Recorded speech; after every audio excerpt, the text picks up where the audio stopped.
You've already got a home emergency kit sitting in a closet somewhere. You put it together so your family stays safe when the power dies, when a hurricane rolls through, or when a blizzard buries your street. And inside that kit, you've covered the obvious stuff. You're feeling pretty good about it. You probably stocked some extra canned food. You filled a few jugs with water. You tossed in some warm blankets and a fat pile of spare batteries. Smart moves, all of them. But here's the thing I keep noticing with people who build these kits. There's almost always a handful of items they completely overlook. That gap is exactly what I want to dig into today. So in this guide, I'm walking through the items most folks forget to grab for their home emergency kit. These aren't the headline items everybody thinks of first. They're the quiet, easy-to-miss things that end up mattering way more than you'd expect when the lights actually go out. Some of them are cheap, some of them are dirt cheap. All of them earn their spot. Let's get into it. Item 1. A solar-powered light source. Sure, you've already got flashlights. You've probably got a drawer stuffed with batteries too. But batteries don't last forever. They degrade just sitting there, and they obviously run dry the moment you actually use them. That's the trap. Picture the worst version of this. The power cuts out, you reach for your emergency kit in the dark, and every single battery you stored is dead. Now you've got flashlights that do nothing. Leaning on battery-powered lights works fine for a quick blackout. But what happens when a 2-day outage stretches into a full week? Or somehow drags on for a month? This is the whole reason I push people toward a solar-charged light. First, you stop sweating dead batteries quite so much. Second, if the situation turns into a long, drawn-out disaster, you're still covered.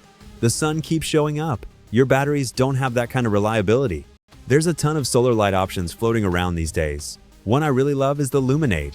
It's a little inflatable lantern with a tiny solar panel on top and a small LED tucked inside. The magic is that inflatable shell. It diffuses the glow and spreads soft light across a surprisingly wide area. These things weigh almost nothing. I drag mine camping constantly. Half the time, I just clip it onto the back of my pack while I hike. When I reach camp, I pop it open, set it down, and let it soak up sun. By nightfall, there's plenty of light to get me through the evening. Use your regular flashlights too, of course. But I try to lean on the solar lantern as much as I possibly can. Why? Because the next morning, I can just leave it sitting in the sun to top itself back up. Free energy, no battery anxiety. Another brand worth knowing is Hybrid Light.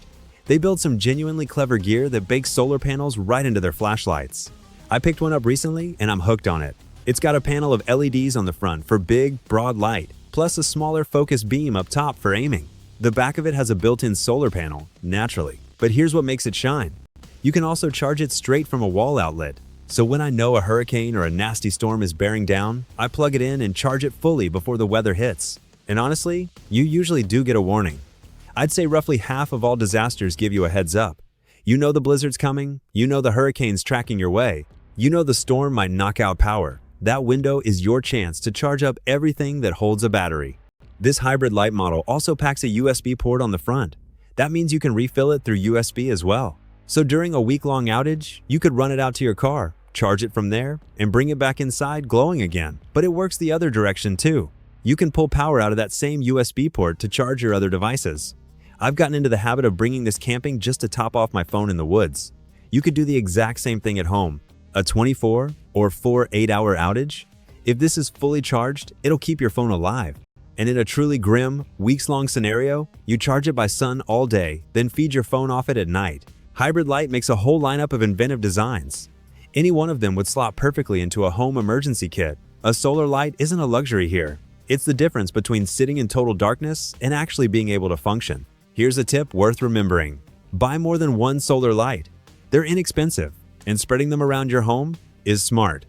Keep one by your bed. Keep one in the kitchen. Keep one near your front door.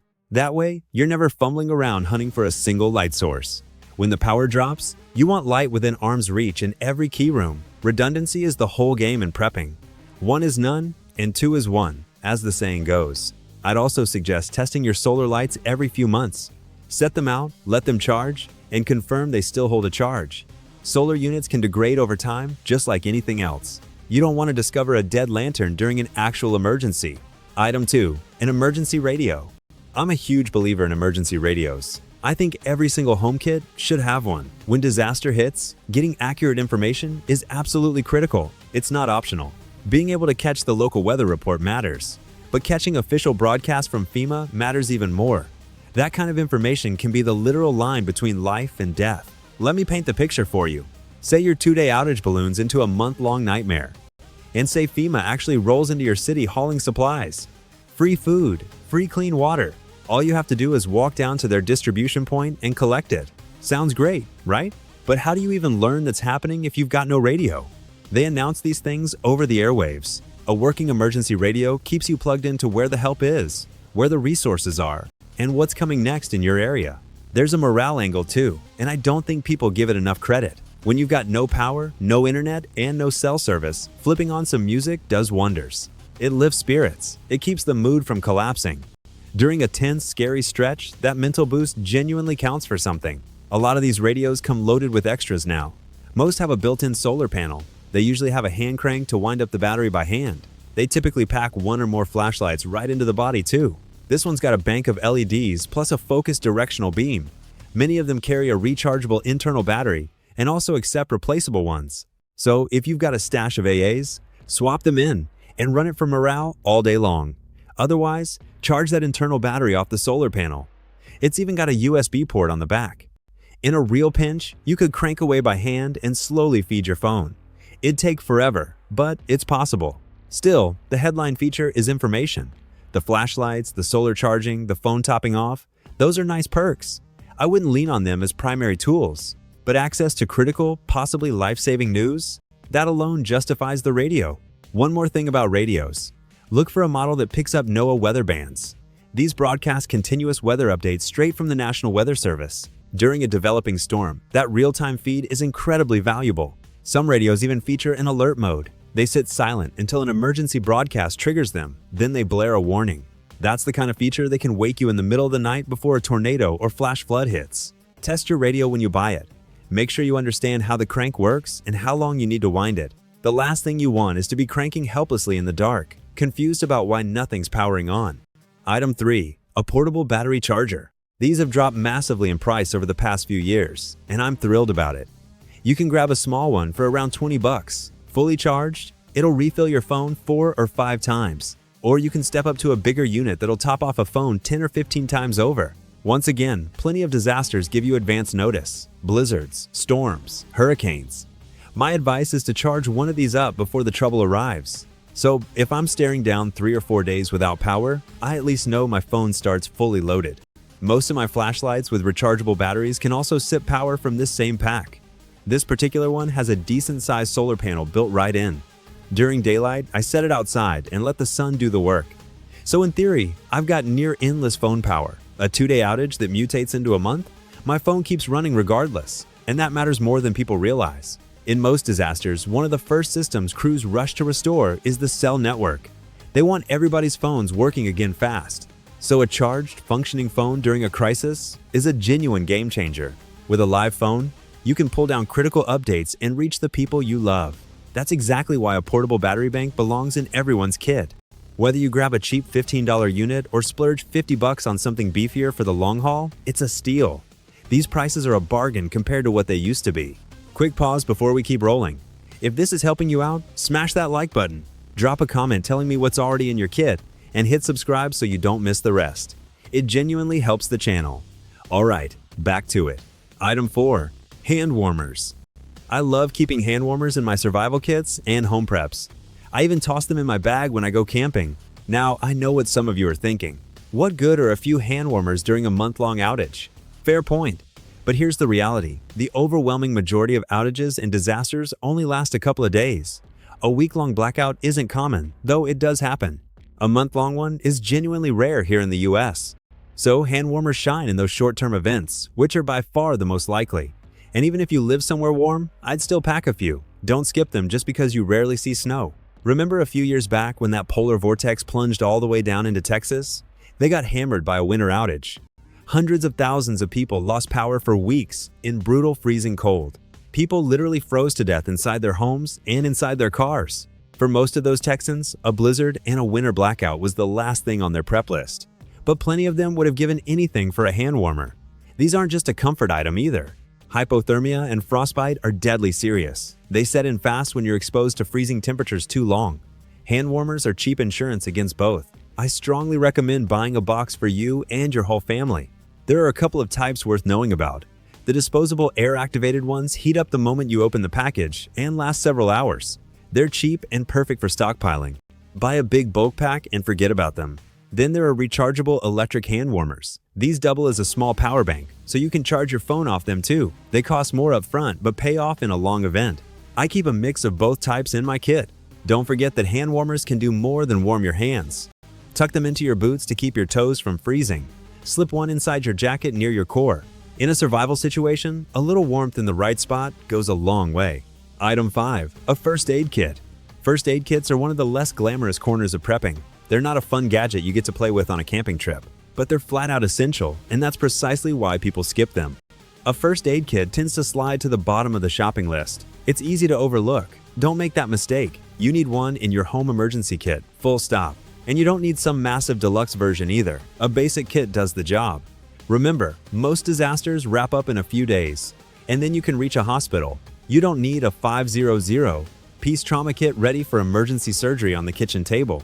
A simple kit with bandages, gauze, and something to keep wounds clean is plenty. That's actually the core purpose. It stops a small wound from getting infected and spiraling into a much worse problem. Infection control is everything. When you can't get to a doctor right away, there's a solid chance you forgot to buy one for your preps. So go grab a basic first aid kit today. Future, you will be grateful. One smart move is to learn the basics of using what's inside. A kit does you no good if you don't know how to dress a wound or stop bleeding. Consider taking a short first aid course, or at least watch a few tutorials. I'd also recommend customizing your kit a little. Add any personal items your family needs. That might be allergy medication, extra bandages, or supplies for a specific condition. The store-bought kit is just a starting point, not the finish line. Check the expiration dates too. Antiseptics, ointments, and certain medications do expire.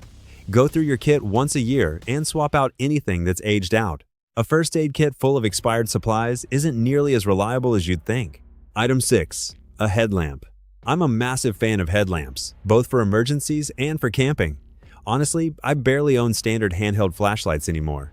My whole setup is solar lanterns, solar lights, and headlamps. So why the obsession with headlamps? One reason.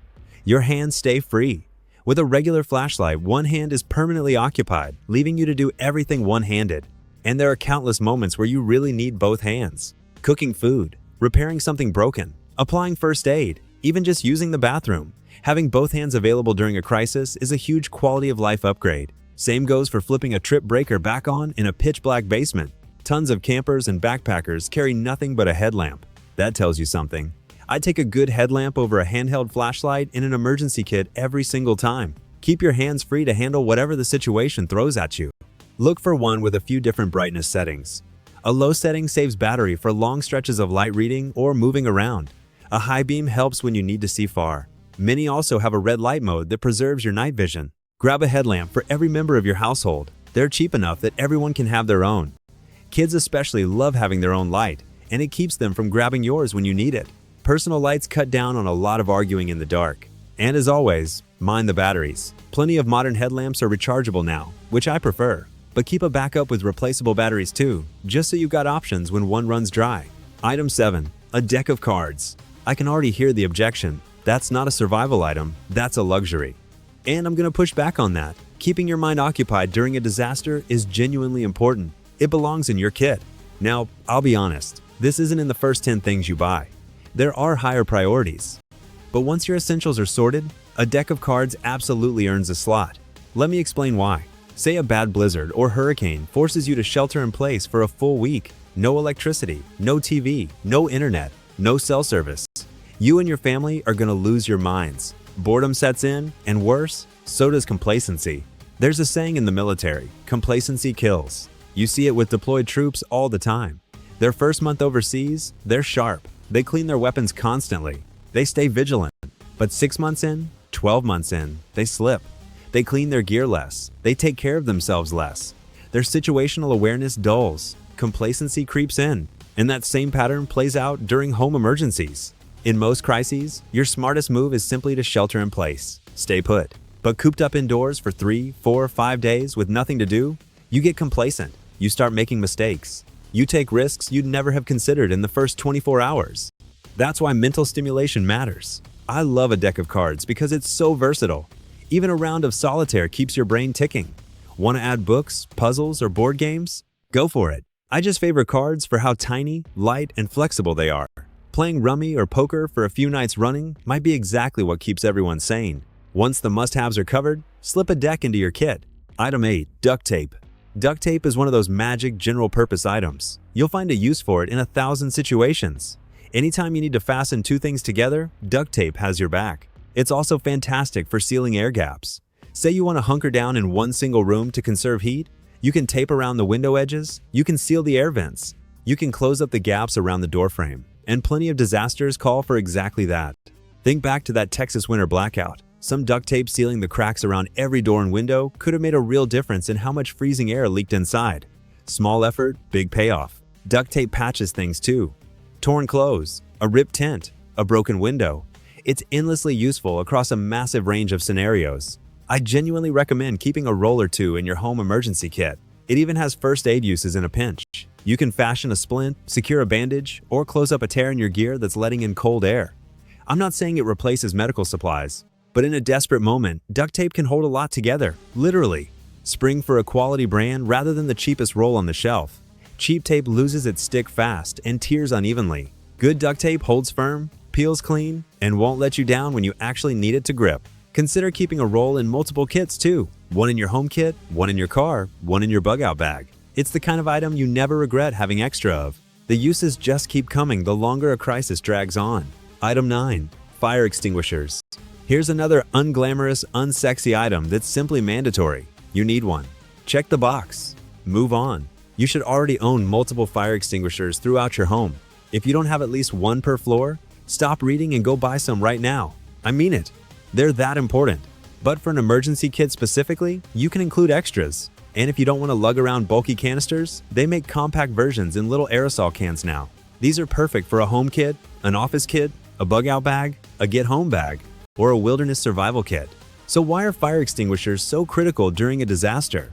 Because you're suddenly playing with fire way more than usual. You're lighting candles. You might have a fire going in the fireplace. You could be cooking over an open flame. You, your spouse, and your kids aren't used to having that many open flames around constantly. And after a few days of lighting candles, complacency sneaks back in. That's the danger. At a bare minimum, keep some small extinguishers in your kit, on top of the full-size ones around your house. Item 10. A portable propane burner. Something like this is built for portability, designed for campers heading into the backcountry. It's got its own little stand. It's basically a propane canister that releases gas up top. You light it, set a pot or pan on it, and cook right over the flame. Most people rely entirely on their electric stove and microwave for cooking. Kill the electricity, and the vast majority of folks have no way to cook anything at all. A compact propane burner changes that completely. You can keep making warm meals during a disaster. Warm food boosts morale. It helps keep you warm. But the bigger deal is water purification. You can boil water on it, turning sketchy stream water into safe drinking water for your family. That's enormous in a lot of situations. Hurricanes and floods regularly contaminate city and public water supplies. If you're on a well but have no electricity, you can't pump anything up. During a winter outage or blizzard, your pipes might freeze solid, cutting off your supply entirely. You may have to melt snow just to get drinkable water. Public water turning contaminated is honestly pretty common in disasters. You need a way to purify it. Sure, you can buy filters or purification tablets, but one of the simplest, most foolproof methods is just boiling it. I love that a single propane burner handles purification and cooking both. One critical safety note here: never run a propane burner indoors without serious ventilation. Burning propane produces carbon monoxide, which is invisible, odorless, and deadly.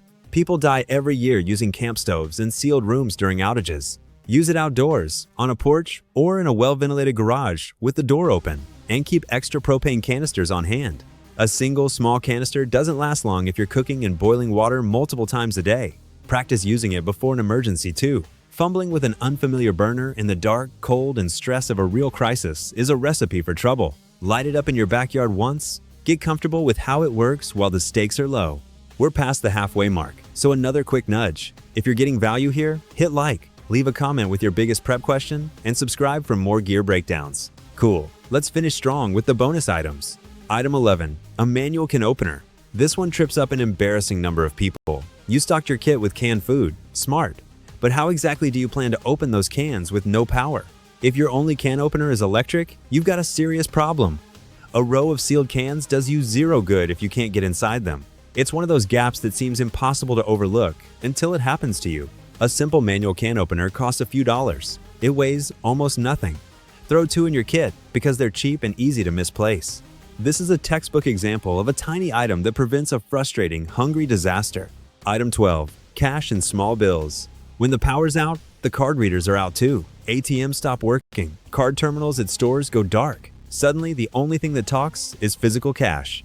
During a real disaster, plenty of small shops will still sell you supplies for cash. But here's the catch. Nobody's making change when their register is fried. That's why small bills matter so much. Keep a stash of 5s, 10s, and 1s tucked into your kit. Don't rely on a single $100 bill nobody can break. A couple $100s in small denominations can buy gas, food, or supplies when every digital system has gone offline. Item 13. Backup prescription medications. This is a quiet one that can turn deadly fast. If you or anyone in your family depends on daily medication, a disaster doesn't pause that need. Pharmacies close, roads get blocked, refills become impossible for days or weeks. Talk to your doctor about keeping a small emergency surplus of any critical prescriptions. Insulin, heart medication, inhalers, whatever you can't safely skip.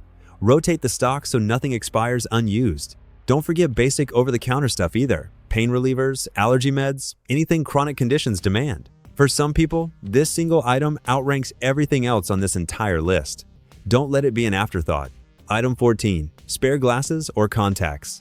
If you wear glasses or contacts, your vision is a survival issue. Lose or break your only pair during a crisis, and you're suddenly half helpless in the worst possible moment. Stash an old prescription pair in your emergency kit. Even an outdated prescription beats stumbling around blind. If you wear contacts, pack extra lenses and a small bottle of solution too. It's a simple safeguard most people never think about, but the moment you need it, you'll be incredibly glad it's there. Clear vision isn't optional when you're navigating a dark, chaotic situation.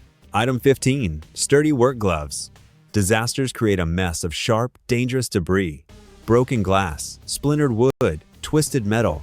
Trying to clear or handle any of it with bare hands is asking for a nasty cut. A solid pair of work gloves protects you while you do the heavy, dirty jobs a crisis demands. Clearing a fallen branch, boarding up a smashed window, hauling debris out of a doorway, your hands are tools you can't afford to wreck. They're cheap, they're durable, and they take up almost no space. Toss a pair into your kit and forget about them until the day they save your fingers. A small cut that gets infected with no doctor nearby is exactly the kind of cascade you want to avoid. Item 16. An emergency whistle. A whistle seems almost too simple to matter, but if you're ever trapped, injured, or separated from your group, it becomes priceless. Shouting wears your voice out in minutes. A whistle carries far, costs nothing, and never gets tired. 3 sharp blasts is the universal distress signal. Rescuers can hear a whistle long after they'd never hear a weak, exhausted yell. Clip one onto every family member's bag or jacket. They weigh nothing. For kids especially, a whistle is a lifeline if they ever get lost or stuck. It's the kind of item you hope you never use but desperately want on hand. Item 17. N95 masks. We all got familiar with masks recently, but they matter for far more than just illness. Wildfire smoke, dust from collapsed structures, mold, and airborne debris all threaten your lungs during disasters. A handful of quality N95 masks in your kit guards your breathing when the air turns nasty. They're light, compact, and shelf-stable for ages. There's zero reason not to pack a few.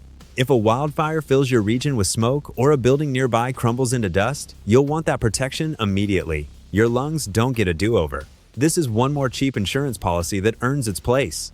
Item 18. Paper maps of your area. Everybody navigates by phone now, but the moment your phone dies or the towers go down, all that GPS becomes useless. A paper map never needs a charge or a signal. Keep a local road map and a regional map in your kit. If you have to evacuate and the usual roads are blocked, you'll need to find alternate routes the old-fashioned way. Knowing your area on paper is a real skill worth having. Mark a few things on it ahead of time. Hospitals, shelters, family meeting points. When the digital world collapses, that simple folded paper might be the thing that gets you safely somewhere else. Item 19. Heavy-duty garbage bags. Contractor-grade trash bags are absurdly versatile in an emergency. They're not just for trash, though sanitation alone makes them worth packing. You can use them as emergency rain ponchos, as ground cover, as makeshift water collection, as insulation stuffed with leaves, as a way to seal off and waterproof gear. They patch broken windows in a pinch too. A roll of thick, durable bags weighs almost nothing and costs a few dollars. The number of problems they quietly solve during a crisis is genuinely impressive. Don't underestimate the humble garbage bag. Item 20. Copies of important documents. When disaster strikes, paperwork is the last thing on your mind. But afterward, it becomes a massive headache. Insurance claims, identity verification, accessing accounts, all of it demands documents you may have lost. Keep copies of the essentials in a waterproof bag inside your kit. Think IDs, insurance policies, birth certificates, property deeds, and a list of key contacts and account numbers. Photocopies or a sealed USB drive both work. If your home floods, burns, or you're forced to flee fast, these copies save you weeks of recovery pain. It's not the kind of prep that feels urgent, but the people who skip it always regret it later. That's the full rundown. If you made it this far, you're clearly serious about being ready, and I respect that. Do me a favor before you go. Hit like, subscribe, and tell me down in the comments how many of these you already had. I'm honestly curious. Item 21. Extra blankets and emergency Mylar blankets. You probably tossed a blanket or two in your kit already, but I'd push you to add more, specifically the compact Mylar emergency blankets. These thin foil sheets reflect your body heat back at you with surprising effectiveness. They fold down to the size of a deck of cards and weigh almost nothing. You can stuff 5 or 6 into a kit without noticing the bulk. During a freezing winter outage, they become genuinely life-saving gear. Layer them with regular blankets for serious warmth. Wrap one around your shoulders, drape a thick blanket over that, and you'll trap heat far better than either alone. In that Texas freeze, these would have made a real difference for a lot of suffering families. They have other uses too. You can rig one as a wind barrier, a ground sheet, or a reflective signal. For a couple of dollars each, there's no excuse not to pack a handful. Warmth is survival, plain and simple. Item 22. A multi-tool. A good multi-tool packs a dozen handy functions into something that fits in your pocket. Pliers, knife, screwdrivers, scissors, a can opener, a bottle opener, and more, all in one compact unit. It's the Swiss Army approach to disaster prep. During a crisis, you'll run into countless small jobs that need a tool. Tightening a loose screw, cutting a rope, prying something open, stripping a wire. Hauling out a full toolbox isn't practical, but a multi-tool is always within reach. Spend a little extra for a reliable brand. A cheap multi-tool with blades that snap or pliers that bend is worse than useless. A quality one will serve you for decades and handle real work without falling apart in your hand. Keep one in your kit and maybe another in your car or your everyday bag. It's one of those items that quietly earns its keep over and over. You won't realize how much you rely on it until you've got it in hand during a tough spot. Wrapping it up. So there you have it. 22 items most people completely forget when they build a home emergency kit. Some are gear you can play with on a camping trip. Others are boring, unglamorous, check-the-box necessities. Every single one earns its spot. Here's the pattern I want you to notice. The forgotten items are rarely the dramatic survival tools. They're the small, cheap, easy-to-dismiss things. A can opener, a whistle, some cash, a spare pair of glasses, tiny stuff that becomes enormous the moment you actually need it. You don't have to buy all 20 at once. Start with the highest priority items, the ones that protect health, safety, and access to information. Then fill in the rest over time as your budget allows. Building a solid kit is a marathon, not a sprint. The whole point of prepping isn't fear, it's peace of mind. When you know your family can stay warm, fed, informed, and safe through a few rough days, you stop dreading the next storm. You handle it. That calm confidence is worth every dollar you spend. So take stock of what you've got. Find your gaps, fill them one item at a time, and the next time the power flickers and dies, you won't panic. You'll just reach for your kit, knowing you're genuinely ready for whatever comes next. One last piece of advice before I let you go. Don't just build your kit and forget it exists. Review it once or twice a year. Swap out expired food and medications. Recharge your batteries and power banks. Test your radio and your lights. A kit you assembled 3 years ago and never touched might be full of dead batteries and stale supplies. Prepping isn't a one-time purchase. It's an ongoing habit. A little maintenance keeps your kit ready for the day you actually reach for it. And get your family involved too. Make sure everyone knows where the kit lives and how to use what's inside. In a real emergency, you might not be the one grabbing it. The more your household understands the plan, the smoother things go when stress is high. Stay safe out there and start prepping smart today.